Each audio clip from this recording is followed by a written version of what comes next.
ना बोलना ही सबसे उत्तम स्थिति प्राप्त करने का उपाय है। ना बोलना, मौन धारण करो, ज्यादा किसी से बात मत करो। बात करना ही अपने हृदय की बात को बाहर करने से भजन क्षीण हो जाता है। पहले भजन की रीति वर्णन की कि आप ये समझ लो कि बुढ़ापे तक भी भोग की वृत्ति बनी रहेगी यदि जवानी में अपने को नहीं कसा। दूसरे की निंदा करोगे तुम्हारे सुकृत नष्ट हो जाएंगे, भक्तों की निंदा करोगे बहुत जन्म के सुकृत नष्ट हो जाएंगे, ईर्ष्या करोगे, क्रोध करोगे, अभिमान करोगे, भजन मार्ग में प्रवेश नहीं होगा, जलते रहोगे। अब भजन करने वाले का स्वभाव कैसा होना चाहिए? गंभीर। जितना प्रश्न हो उसमें भी सावधानी से सारांश में अगर बोलना है तो बोल दो, नहीं कोई जरूरी नहीं आप साधक हो, मौन होकर निकल जाओ। आपसे कोई पूछ रहा है श्री हरिवंश कै बजे सत्संग होता है, आपकी रुचि है तो बोल सकते हो, आपकी रुचि नहीं तो आप नहीं बोलो, कोई अपराध नहीं, क्योंकि आप नाम जप कर रहे हो, आप मौन व्रत लिए हो, आप उपेक्षा वाले मार्ग हो, सबकी उपेक्षा करना, तो इसमें आपको कोई दोष नहीं लगेगा। आपको है तो आप वहां जाकर पूछ लीजिए।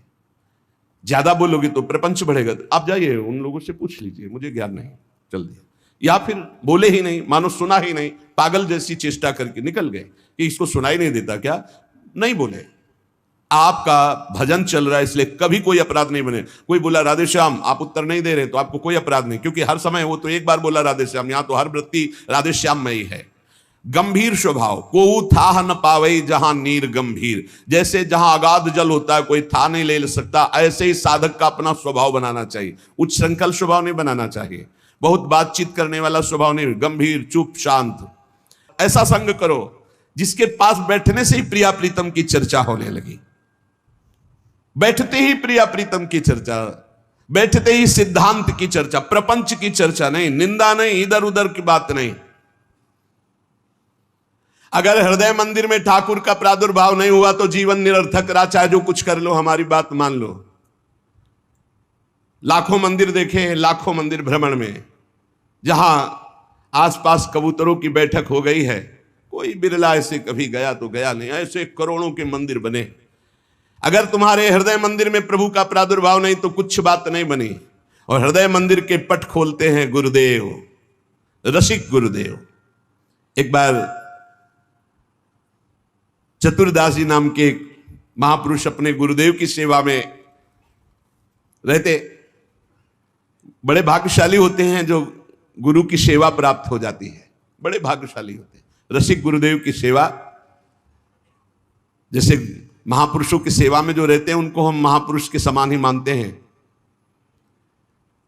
गुरुदेव के चरणों में बाद में प्रणाम करेंगे, मानसिक पहले गुरु चरणों की सेवा में रत रहने वालों को प्रणाम करते हैं। और जब नजदीक हो, किसी सेवा निमित्त नजदीक आते हैं तो उनके भर नेत्र चरण देखते हैं और उनके चरणों में बार बार प्रणाम करते हैं। क्यों? क्योंकि हमारे गुरु चरणों की सेवा में ये है। इनके चरणों की वंदना से, गुरु वंदना से भी अधिक लाभ प्राप्त होता है। जो हरिवंश उपासक सेवे सदा सेवूं ताके चरण विचारी, जो हरिवंश को धर्म सिखावे सोई तो मेरे प्रभु ते प्रभु भारी। तो श्री चतुरदास जी अपने गुरुदेव की सेवा में रहते थे। बड़े अहोभाग्य है जिनको गुरुदेव के आज्ञा पालन करने का सौभाग्य मिलता है। उनके पुण्य की क्या महिमा, जिनको गुरुदेव आदेश करते आप ऐसा कीजिए, अहोभाग्य, अहोभाग्य जिन्हें गुरुदेव की आज्ञा मिल गई। इन्हीं का नाम खोजी जी पड़ा, चतुरदास जी का नाम खोजी जी पड़ा। ये गुरुदेव जी के सेवा में, अब जैसे गुरुदेव लघु शंका कर रहे हैं तो पानी लिए खड़े हैं, गुरुदेव को हस्त प्रक्षाल आचमन आज्ञा कब क्या हो जाए तो जल की सेवा लिए खड़े थे। गुरुदेव जी लघु शंका में ही समीप बैठे। बड़ा भारी पीपल का वृक्ष दूर था तो वायु के द्वारा उसके फल और पत्ते बीज सब पड़े थे। लघु शंका किए, हंसने लगे और हंसते हंसते हाथ प्रक्षालन किया, आचमन किया। तो इतनी जोर की मस्त मुस्कुराहट और हंसी थी। श्री चतुरदास जी ने, जिनको खोजी जी बाद में कहा गया, आचमन करा रहे थे, कहा गुरुदेव कोई मधुर प्रसंग प्रभु का याद आया या कोई घटना घटी? आप बहुत मुस्कुरा रहे हैं, बहुत हंस रहे हैं, इस समय बाह्य प्रसंग तो कोई ऐसा है नहीं। कहा तू कैसा शिष्य है रे, सेवा में रहता और मेरी हंसी का कारण नहीं जान पाया? मैं क्यों हंसा इतना भी तुझे ज्ञान नहीं, और मेरी सेवा में रहता है, कैसा शिष्य है? जो गुरु के मन की बात न जान पावे, गुरु के इशारे के, गुरु के मनोभाव को न जान पावे, वो शिष्य ही क्या। चलो सेवा छोड़ो, मैं क्यों हंसा इसकी खोज करके आओ। अब बताओ, गुरुजनों के प्रति सेवा कर बहुत कठिन है, बहुत कठिन है। यहां कहा कि छोड़ो सेवा, मैं क्यों हंसा ये बताओ, आके खोज करो। अब गुरु आ गया, तुम्हारी बुद्धि अब सेवा के अधिकारी नहीं, यदि तुम ये नहीं जान सकते मैं क्यों हंसा। हंसे गुरु जी और फंसे चेला जी। अब समझो, अब मतलब कितना कठिन विषय है गुरु सेवा, बहुत कठिन। अब यही तो अमोघस्य, जो जीत गया अमोघस्य।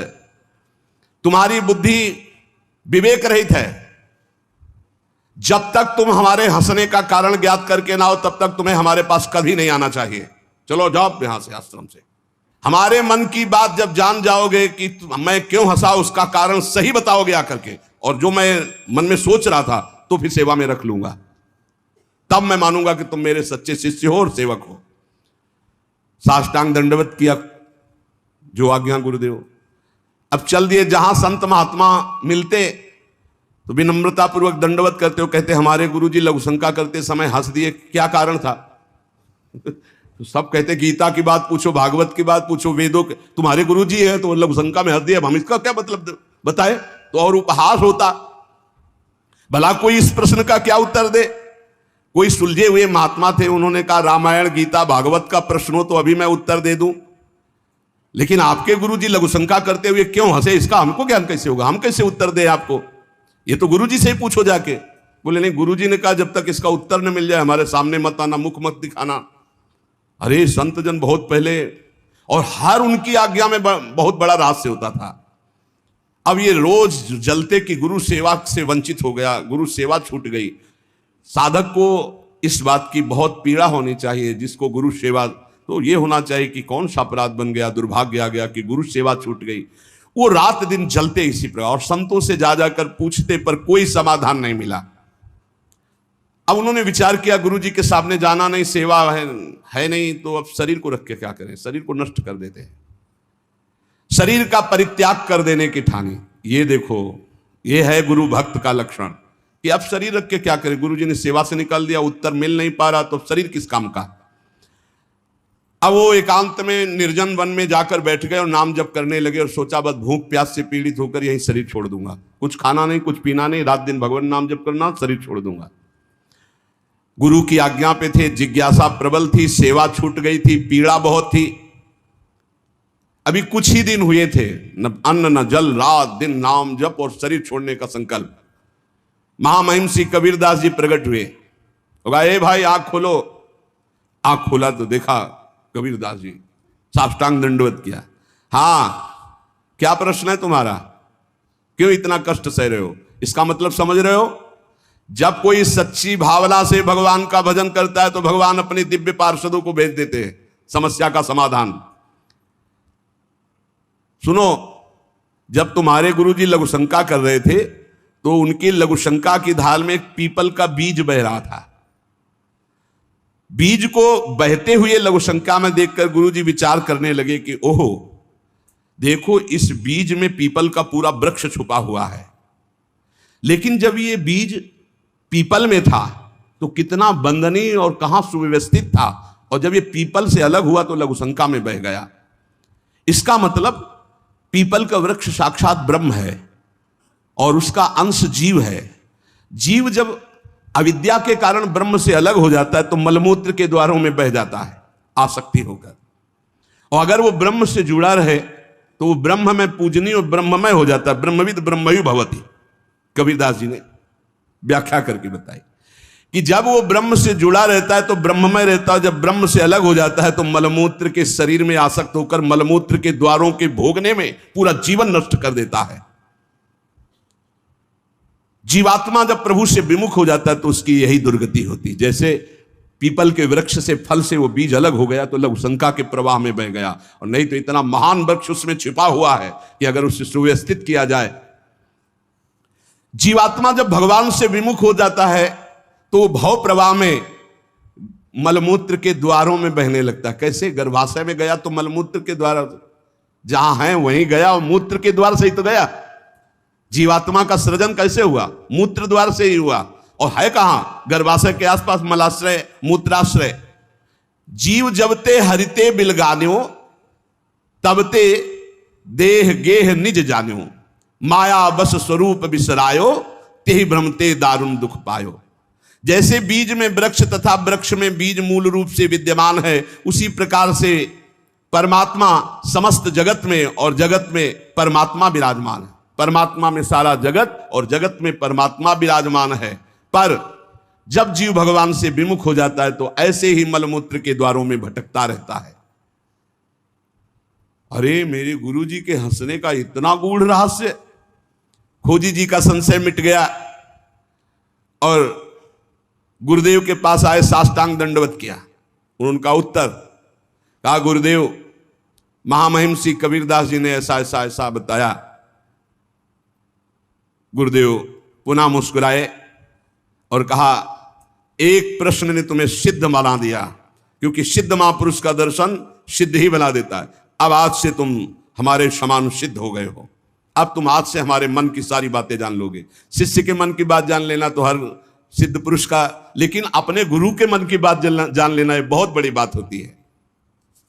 कुछ समय बाद खोजीजू के गुरु हरि भावना प्रवीण महा, देह अंत समय बांधी घंटा सो प्रमानिए, पावे प्रभु जब तब बाजी उठे जानो यही, पाए पैन बाजी बड़ी चिंता मन आनिए, तन त्याग बेर नहीं हुती फेरी पाछे आए, वाही ठोर पौड़ी देखो आम पक्यो मानिए, तोरिता के टूक किए छोटो एक जंतु मध्य गयो सो बिलाए, बाजी उठो जग जानिए। खोजी जी की बड़ी महिमा प्रकाशित हुई। गुरु भक्त थे। आज तक किसी को कहीं भी अगर विशेष कृपा प्राप्त हुई तो गुरुदेव के बल से। खोजी जी के गुरुदेव का जब अंतिम समय आया, भगवत चिंतन परायण रहते थे, उन्होंने एक घंटा बांध दिया और कहा, जब मेरा मोक्ष हो जाएगा तो घंटा बज जाएगा, जब मेरा भगवत मिलन हो जाएगा तो घंटा बज जाएगा।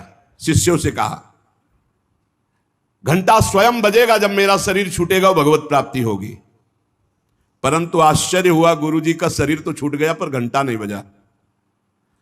सब जितने और शिष्य थे बहुत चिंता में हो गए कि क्या गुरुजी की गति नहीं हुई। गुरुजी कह रहे थे, जब मेरा गति हो जाएगी, भगवत प्राप्ति हो जाएगी, शरीर छूटते ही तो घंटा बज जाएगा, लेकिन घंटा तो बजा नहीं। और गुरुजी के वचन परम सत्य, इसका मतलब गुरुजी को भगवत प्राप्ति नहीं हुई। भ्रमण में गए थे, कुछ समय बाद खोजी जी आए तो बड़ी समाज में उदासीनता थी शिष्यों में सब। और खोजी जी से कहा, गुरुजी की सदगति नहीं हुई। क्यों? गुरुजी तो स्वयं ब्रह्म स्वरूप है। बोले, उन्होंने घंटा स्थापित किया था कि जब शरीर छूटेगा भगवत प्राप्ति होगी तो घंटा बज जाएगा। तो घंटा तो बजा नहीं, तो गुरुजी के वचन असत्य नहीं हो सकते, मतलब गुरुजी का मोक्ष नहीं हुआ। खोजी जी कहां गुरुजी का शरीर छूटा था? बोले, आम के पेड़ के नीचे गए। जहां गुरुजी लेटे थे मुझे बताओ। बोले, यहां लेटे थे। लेट गए और सामने देखा तो एक पका हुआ आम था ऊपर। उनका इस आम को तोड़ो। आम को तोड़ा और जे भी उस आम को चीरा तो एक कीड़ा निकला और बस वो कीड़ा अंतर्ध्यान हुआ, सोई घंटा बज गया। कीड़ा अदृश्य हो गया और घंटा स्वयं बज गया। बहुत विचित्र बात है। भला इतने सिद्ध महापुरुष, क्या इनकी गति में अंतर आम ने डाल दिया? बोले, हां। दो इसके भाव प्रकट किए। शिष्य की तो योग्यताई नीके मन आई अजू, गुरु की प्रबले पैने को घटी क्यों भई, सुनो या की बात मन बातवत गति कही, सही ले दिखाई और कथा तिरसिमयी। बोले, इसके दो भेद हो गए। पहला, जिसके शिष्य इतने सिद्ध हैं उनकी गुरु की भला गति बिगड़ जाएगी, पर दिखाया। दो भाव इसमें प्रकट किए गए हैं। पहला दिखाया गया, चंचला ही मना कृष्णा प्रमाथ बलवद दृढ़म तस्याहम निग्रहम मन्ने वायुरिव सुदुष्करम। ये मन बड़ा चंचल है, प्रमथन स्वभाव वाला है, बड़ा बलवान है, इसको वश में करना मानो तूफान को रोकने के समान है। मन को बहुत संभालना कठिन है। कह रहे सुमेर पर्वत को कोई उखाड़ सकता है, 4 लाख योजन का है, पर मन को बस में नहीं कर सकता, इतना बलवान मन है। कोई बिजली को हाथ से पकड़ सकता है, पर मन को नहीं पकड़ा जा सकता। बहुत विचित्र चंचलता है इस मन की, इसको हल्के में ना ले। इतने सिद्ध महापुरुष, और जब उनका अंतिम समय तो पका हुआ आम देखा, पके हुए आम में मन चला गया। कहीं भी बल फंस सकता है। इतने सिद्ध महापुरुष आम में तो घंटा नहीं बजा। ये पहला जन साधारण के लिए। और असाधारण बात थी कि आम में तो मन गया, पर वैष्णव का मन स्वयं भोक्ता होता नहीं। वो तो कोई भी अच्छी चीज देखे तो भगवान में, तो तत्काल भगवान का ध्यान किया कि अब असमर्थ हूं, शरीर छूटने वाला है। ये आम बहुत बगीचे का हमारे सुंदर था, हम सोचते आपको भोग लगा देते। इसी सोच में प्राण निकल गए, तो भगवान ने अंतिम इच्छा पूर्ति करने के लिए कीट रूप धारण करके आम पाने आ गए। तो भगवान से मिलन हुआ नहीं। जब आम को छेदन किया और वो भगवान अंतर ध्यान हुए, तब जाके खोजी जी से मिले तो घंटा बज गया। इसका आंतरिक रहस्य बताया। तो यहां यह बताया गया कि मन बड़ा चंचल है। भगवत प्राप्ति करने वाले उपासक को कहीं भी अपने मन की वृत्ति ना अटक जाए, इसमें अंतिम तक सावधान रखना है। अंतिम तक कभी भी फंस सकती है। और दूसरी बात है, जिसका स्वभाव बन गया है हर वस्तु हर व्यक्ति में भगवान का दर्शन, भगवान को समर्पण, तो उसकी दुर्गति नहीं हो सकती। तीसरी बात, जो गुरुदेव के शरण में रहकर गुरुदेव की आज्ञा अनुसार चलते हैं, आपको सच्ची बतावें, गुरु अपने से भी ऊपर महिमाशाली उसे बना देता है। इस प्रसंग से समझिए कि अगर खोजी जी को गुरुदेव ने आज्ञा दी तो सिद्धों के परम सिद्ध बना दिया अपने शिष्य को। ऐसे विकल प्रेमी महापुरुष को समस्त देवता ब्रह्मादि नमस्कार करते, पूरे भुवन में यश फैल जाता है। और वो यश सबका मंगल करने वाला होता है। एक पुण्य बल से यश फैलता है और एक भजन बल से यश फैलता है। जो भजन बल से फैलता है वो सबका मंगल करता है। जो पुण्य बल से वो वाह वाह होती, बस केवल वाह वाह। और जब भजन बल का यश फैलता है तो आह निकलती कि मैं कैसे ऐसा प्रेमी बनूं, मैं कैसे सब दोषों से रहित होकर भगवान का भजन करूं। इतना अंतर है, यश दोनों का फैलेगा। एक पुण्यात्मा का तो वाह वाह होगा, कितना सुंदर विमान, कितना सुंदर वैभव, कितना सुंदर ये। लेकिन जब किसी प्रेमी महाभागवत का यश फैलेगा तो उसके हृदय में जलन होगी। मैं कैसे इन सब दोषों को दूर करके कैसे मैं भजन करूं, कैसे भगवत प्राप्ति करूं, तो आह निकलेगी। प्रेमी का यश आह निकलवाएगा और पुण्यात्मा का यश वाह निकल। क्या बात है, वाह। ऐसा बिल्कुल अपने हृदय को कोरा बनाना है और उसमें जो गुरुदेव रंग रंग रहे बस उतना ही रंगना है। बहुत बढ़िया रंग जाओगे प्यारी जू प्यारे जू की उसमें। नहीं तो फिर होली तो प्यारी जू से ही केवल खेलनी और रंग ना पड़ने पावे। जो हमारा चित्त अपनापन से श्री जी के चरणों में, तो बोले जुगल प्रेम रस मगन जे तेई अपने जान, सब विधि अंतर खोल के तिनहि सो रुचि मान। जो प्रिया प्रीतम के प्रेम में भाव से डूबे हुए महापुरुष हैं, उनसे कभी हानि नहीं होने वाली। नहीं, भाव में बड़ी हानि। जिनकी चरण रज की प्राप्ति के लिए बड़े बड़े साधन भी समर्थ नहीं है, उनकी जब हम चर्चा, यहां संसार में क्या समझा जाता है।